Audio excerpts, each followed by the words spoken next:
Hi guys, welcome to Dee's Media World. As you can see by the title, this is an Inuyasha review, and I know I haven't done one in like 3 years, but I've come back to do another one, and this one will be Two Hearts, One Mind. It follows directly after the last episode about Koga kidnapping Kagome, the man who's in love with Kagome, which is a really funny and entertaining episode. So this one is kind of like the downward, like after the climax, right? Was it falling action episode? So basically, like 90% of this episode, no, like 95, Kagome is in her own world. She sees her family and her friends, and of course, Inuyasha's on her mind, as it often he is. Basically, this episode, like, I'm not even gonna go into like the specific details in every part. Basically, this episode, if you think about it, is kind of a study on how people react after an argument when they're separated. The thought process, how when they talk to different people about the situation, whether it is directly talking about it or kind of like vaguely talking about it, they will kind of come to their own conclusion on their feelings and how they want to respond. What I kind of like, and even though I'm not a fan of this episode, I think it's kind of dull. And actually, there's a lot that can be learned because, Eosh is a stubborn guy, but it's actually realistic how the episode ends. So throughout the whole thing on his side, people think he's wrong for what he said to Kagome. What he said to Kagome was kind of a leap.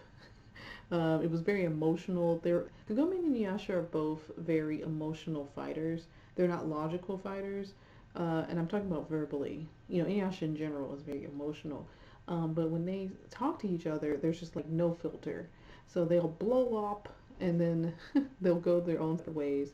Normally, Kagome is the one to initiate that by running away from the problem. But in any case, with Inuyasha, everyone tells him he's wrong, and because he's stubborn, he's not really quick to apologize. And by the end of the episode, he actually does not apologize, at least not for the Koga situation. He kind of stays with that mindset, even though mentally he's okay with it. Like he thought maybe that was a little much, but he's not going to actually admit this to Kagome. And that's kind of proof of his character. There is truth in when they say you don't know someone until you fight with them.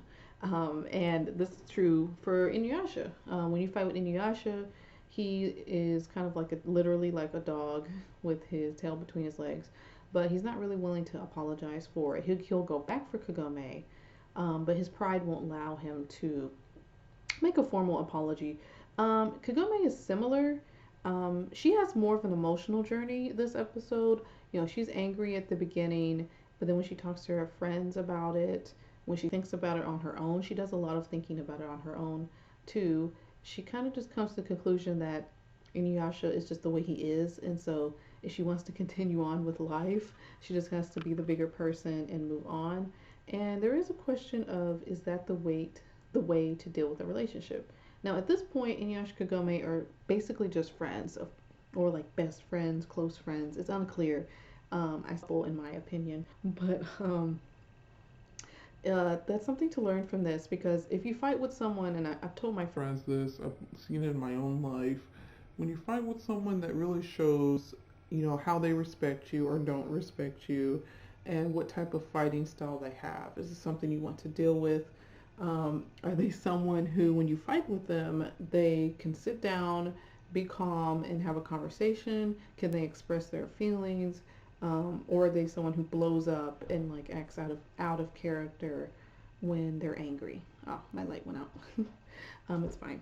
But yeah, Kagome, when she fights with Inuyasha, she blows up, she leaves, and then when she comes back or is ready to talk to him, they just kind of they try to put it, sweep it under the rug, keep it moving is her method. And to be honest, with someone like Inuyasha, even on just a friendship level, that may be the best way. Even Moroku kind of acknowledges this. He's like, you can't actually watch Inuyasha go get Kagome, because if he does, he won't do it because he's stubborn and like that. He's not just stubborn. It's like you're stubborn and like, I won't say he's ashamed, but he's just not gonna. He cares. People thinks what people think. Um, And this actually got deeper. Me describing this episode got deeper than what I anticipated because I'm not a fan of this episode. But after some reflection, there were some things you can learn from it. Any other things I wanted to say? Kagome has, at first I thought Kagome had really no friends, but she does. But her friends are actually kind of spot on.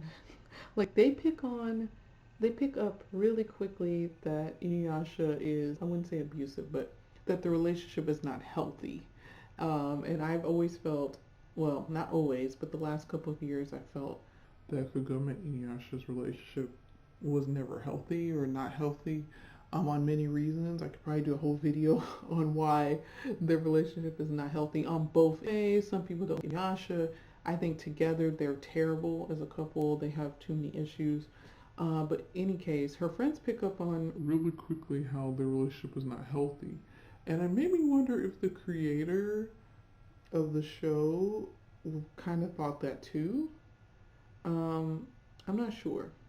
But yeah. She tells her friends about Inuyasha, kind of. She obviously can't give certain details. She admits that Inuyasha still loves his ex-girlfriend, which is Kikyo, and things like that. And there's this whole never relevant, really. I do give Kagome credit for being constantly absent, and when she comes back, she actually has friends.